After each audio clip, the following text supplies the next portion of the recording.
The mansion was always full of noise, clicking heels, ringing phones, and the soft hum of success that surrounded the powerful. But inside all that noise, there was a silence so deep it could break your heart. It came from the corner room on the third floor, where the CEO's daughter sat by the window, staring blankly at the garden where no one played with her anymore. People said she didn't talk much. Some whispered she didn't understand the world. But no one, not even her father, truly tried to understand her. If you believe in kindness, second chances, and the power of love to change lives, please like, comment, share, and subscribe to Echoes of Kindness. Your support helps stories like this reach more hearts. When Anya Rojas arrived at the Ashbourne mansion, she was just grateful to have work again. Life hadn't been kind to her. Her husband had passed away in an accident 2 years earlier, leaving her with nothing but unpaid bills and a quiet strength she didn't even know she had. The agency had told her the job was simple housekeeping for a wealthy CEO, Mr. Nolan Ashbourne. But they hadn't mentioned the rules that came with it. Don't speak unless spoken to, the head housekeeper had told her in a stern tone. Don't go near the third floor room unless instructed. And never try to interact with Miss Ilara. Miss Ilara? Anya had asked, confused. The CEO's daughter, the woman said, her voice low. She's different. Just do your job and don't get involved. Anya nodded. But something in her heart ached at the way they said different, like it was something to be ashamed of. The first few days passed quietly. Anya cleaned, polished, and kept to herself. The mansion was enormous, white marble floors that gleamed like mirrors, crystal chandeliers that reflected light like diamonds. But despite all the beauty, there was a heavy, cold air that lingered everywhere, as if the house itself was holding its breath. Then, one sunny morning, while dusting near the grand staircase, Anya heard a soft humming sound. It was a melody, slow, uncertain, yet beautiful in its own way. She followed it quietly, the tune pulling her like a thread through the silence. There, in the far corner of the ballroom, a little girl sat on the floor. Her hair was tangled like she hadn't let anyone brush it in days. She was rocking back and forth, humming the same few notes over and over, staring at the sunlight that streamed through the window. Anya froze. She recognized her instantly. Ilara. She didn't look up. The girl seemed lost in her own world. And yet, there was something about her, something that made Anya's heart ache. When footsteps echoed from behind, Anya turned to see one of the senior maids rushing toward her. What are you doing here? Didn't you hear the rules? She was humming. Stay away from her, the maid hissed. Mr. Ashbourne doesn't like anyone disturbing her. Anya lowered her eyes and walked away. But that haunting tune stayed with her all day. The next afternoon, Anya saw Ilara again, this time in the garden. She was sitting by herself near the fountain, running her fingers through the water, watching the ripples fade. Two house staff were gossiping nearby. Poor thing, one whispered. She hasn't spoken in years. She's autistic, the other said quietly. Doctors tried everything. Mr. Ashbourne sends her to therapies, but she won't talk or play.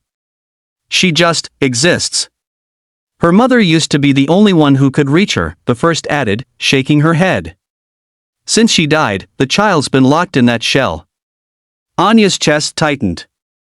No child should grow up unseen. That evening, when everyone was busy preparing for the CEO's dinner guests, Anya slipped into the garden again.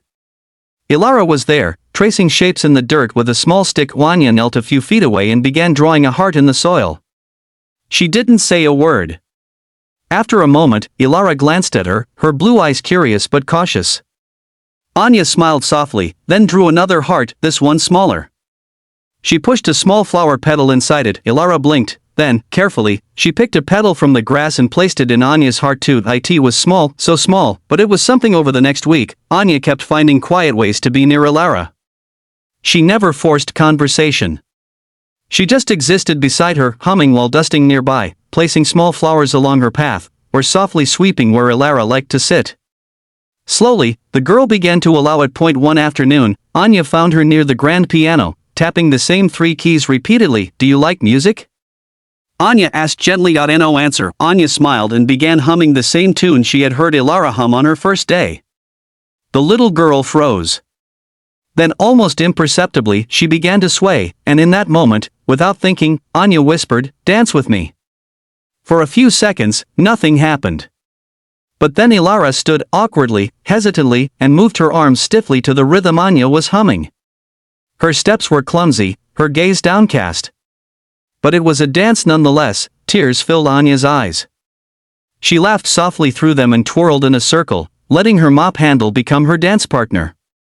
Ilara giggled, a small, broken sound, but real the giggle echoed through the empty ballroom, and for the first time, it didn't sound sad. The next day, Anya was summoned to the CEO's office. Nolan Ashbourne was a tall man with cold eyes that looked like they hadn't known rest in years.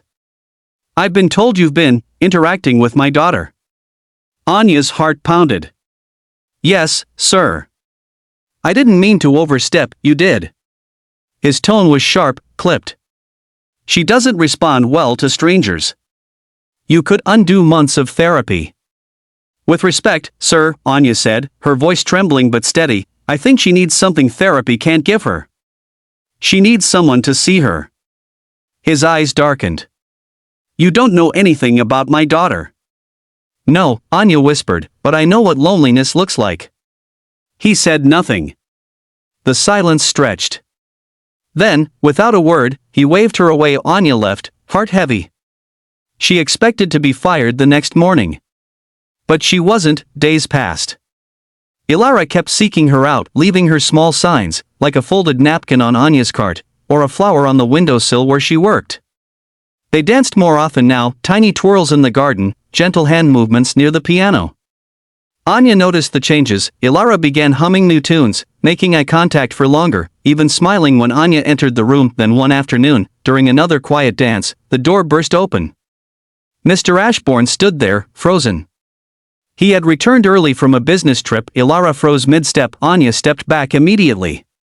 "Sir, But before she could finish, Ilara turned to her father and reached out a trembling hand. "Dance." "Daddy," she whispered. The world seemed to stop. Mr. Ashbourne's mouth fell open. For years, his daughter hadn't spoken. Therapists, specialists, none had heard her voice. And now, those two small words shattered the walls around his heart. He fell to his knees, tears streaming down his face. "Ilara, my little girl." The staff gathered outside the doorway, stunned. Anya quietly slipped out, leaving father and daughter in the middle of the ballroom, finally reunited through the simple grace of a dance. From that day, everything changed. Mr. Ashbourne asked Anya to stay, not as a maid, but as Ilara's caretaker. The mansion slowly warmed again, laughter returned to its walls. Anya taught Ilara to paint, to bake cookies, to plant flowers. And though the girl still struggled with words, her eyes spoke enough. One afternoon, as they watched the sunset from the garden, Nolan joined them. He looked older but softer. "I owe you more than I can say," he murmured. Anya smiled. "You don't owe me anything. She just needed someone to listen." He nodded, then looked at his daughter. Ilara was humming softly, twirling a daisy in her fingers. "Do you think she'll ever talk more?" he asked quietly. Anya smiled gently. "She already says more than most people ever do."